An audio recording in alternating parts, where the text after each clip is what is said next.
Washington, Bernie Sanders is campaigning for president again, officially entering the crowded 2020 Democratic presidential field on Tuesday with a vow to finish what he started in his last race for the White House.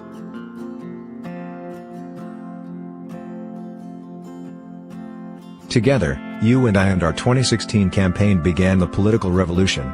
Now, it is time to complete that revolution and implement the vision that we fought for, Sanders said in an email to supporters and a video announcing his candidacy.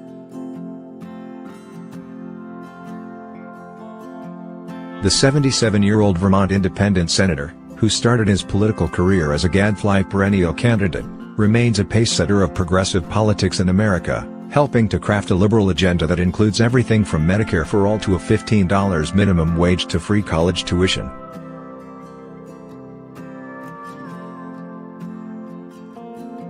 He first broke the news confirming another presidential bid early Tuesday on Vermont Public Radio, saying in an interview that he promises to take the values that all of us in Vermont are proud of, a belief in justice, in community, in grassroots politics, in town meetings, that's what I am going to carry all over this country.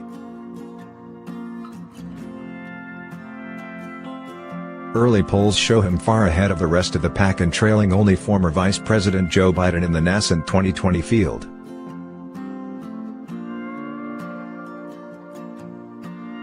"3 years ago, during our 2016 campaign, when we brought forth our progressive agenda, we were told that our ideas were radical and extreme," Sanders said in the email. "These policies and more are now supported by a majority of Americans.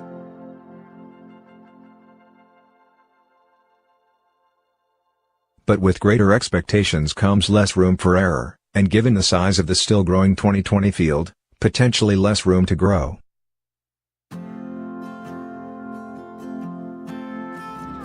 Sanders will come under more scrutiny than ever before from both the press and political rivals, including from sexual harassment allegations against 2016 campaign staffers that have roiled his campaign in waiting in recent months.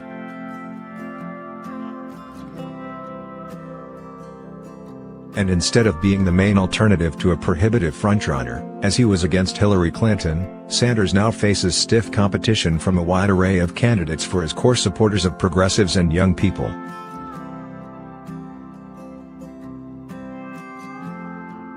Even some of Sanders' former staffers have already signed on with other candidates, though many have remained loyal.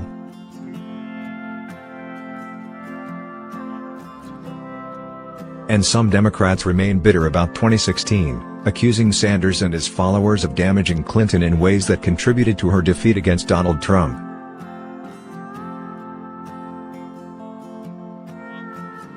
But at the same time, Sanders will be much less lonely in the Democratic Party of 2019 than the one that existed in 2015 when he entered the presidential race.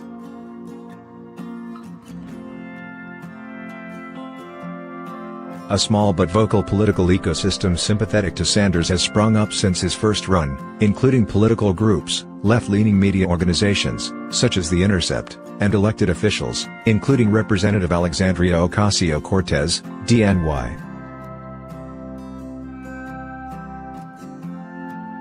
Meanwhile, the so-called establishment of the party that Sanders rails against is now fractured between several competing candidates.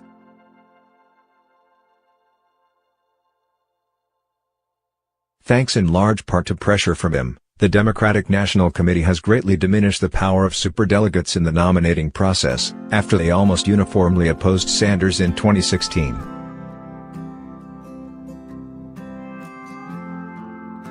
And in a crowded field, a candidate who can hang on to a loyal base of supporters can win the nomination, even without a majority, as Trump proved in the GOP primary.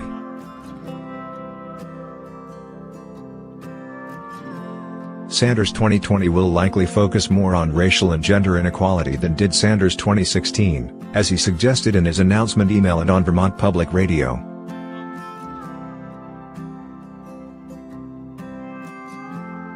"I think the current occupant of the White House is an embarrassment to our country," he said.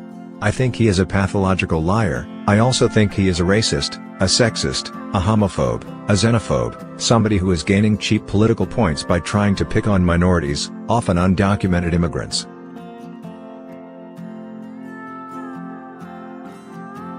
Jeff Weaver has said he will not return as campaign manager, though he is expected to play a different senior role, to make way for a more diverse team of senior aides.